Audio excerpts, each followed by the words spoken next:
guys, welcome back to Mummy Cooks Homemade. My name's Hayley for anyone who doesn't know.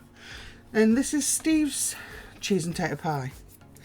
So, I'm not going to give you actual measurements because what he's making is enough for our tea for a family of 4, plus 2 extras that go in the freezer. So he's got a huge pan there of potatoes and he cooks them with onions. And these are gammon steaks. These gammon steaks will be chopped up and put into the mashed potato. They're not separate, they go into the potato. This is 3 small chorizo sausages that is chopping up. These also go into the potato.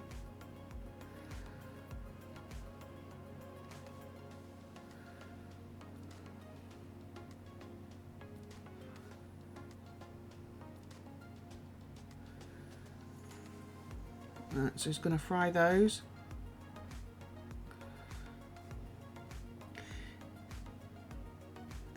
And he will keep the oil from this, as far as I'm aware. We'll soon find out. That's squeaking his computer chair, sorry. Yeah, so he'll fry this, and he keeps the oil that comes out of that chorizo.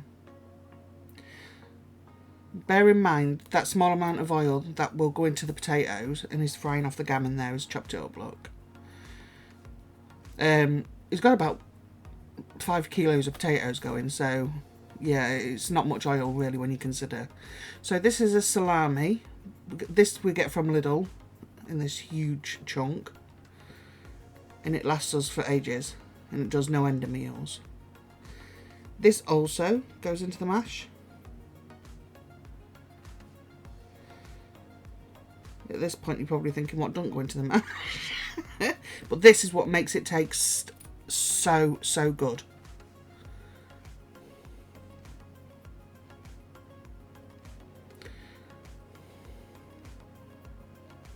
This salami is actually fully cooked. You can cook it, I'm just saying it is, at this point it is fully cooked. So that's how much he's putting in. Bear in mind again, that's not that much considering there's about 5 kilos of potatoes that he's peeled. So we're just showing you what actually goes into this potato. It's called cheese and potato pie, but as you can see a lot more goes into it. So the onions are kept in there, and the potatoes are cooked down quite a lot, as you can see. It keeps the onions in there. It's chopped them small because of the kids. So it goes in with the milk. You want the consistency of this mash not to be thick.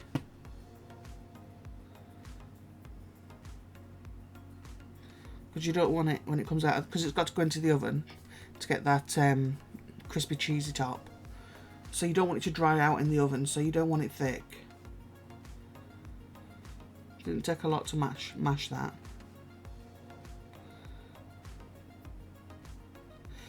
Alright, what other delights does he chuck in? I've never made this, he makes this. So there's his cheese.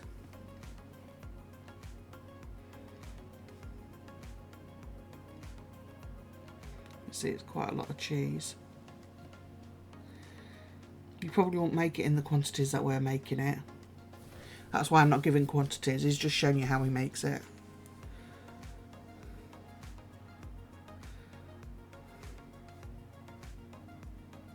So now it's mayo.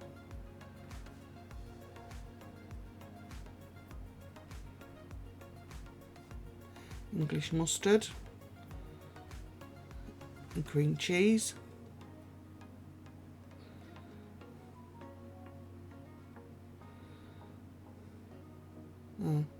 So it's used about 150 grams there of cream cheese into that mash. Now mozzarella balls as well. He starts with a knife and then just rips it to bits. That's my baby. And some more milk.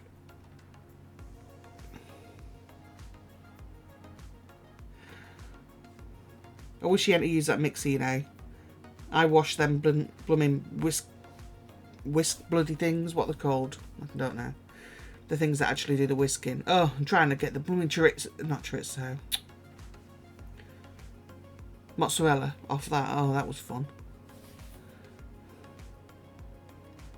So as you can see, it's really creamy. All the mayo, the cheeses.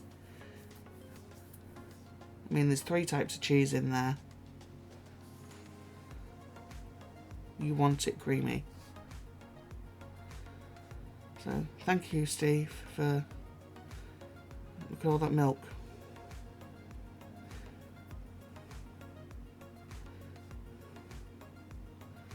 Thank you, Steve, for leaving them whisk ends for me to struggle with. Took me longer to wash them 2 blooming whisk things than it did to do the rest of the pots. There.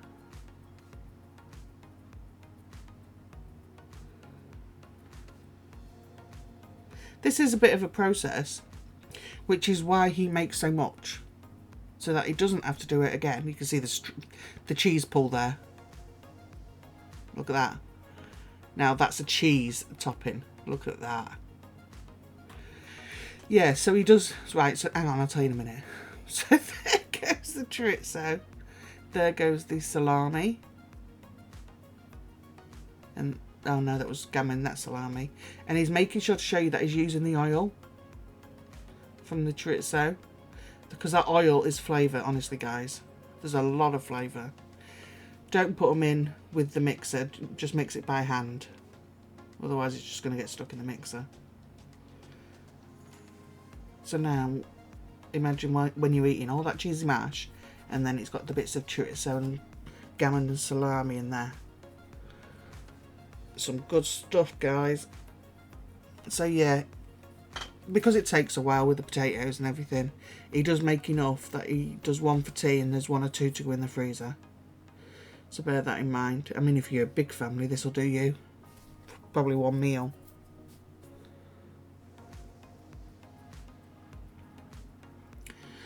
He hasn't added any salt because of the gammon, but he does add pepper into it. Both my kids never ever leave any of this, which is surprising really. You can see now, that's the texture you're after.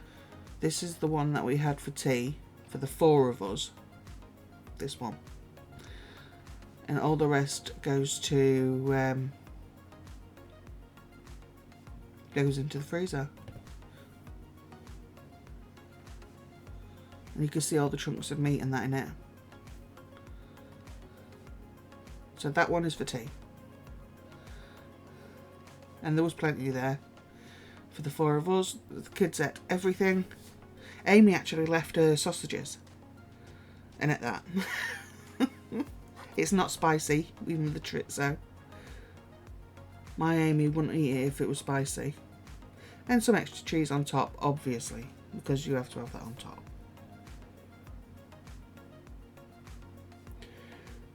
That's what it looks like. It's simple as that, guys. It's one of them recipes that I've developed from like having just cheese and onion in, to then having like the salami put in. And then that's all, the entire things that he made from that pot. So there's 2 extra plus the one that's for tea. So yeah, it's developed over time. That is when it comes out. Absolutely beautiful. Beautiful. I can't tell you. I can't describe it to you. You have to make it yourself. And that's how Steve and the kids usually have it, with sausage and beans. So thank you very much for watching, guys. Finally, there's the cheese and potato pie that Steve makes. Hope you give it a go. Let me know what you think of it. And I'll see you in the next one. Bye.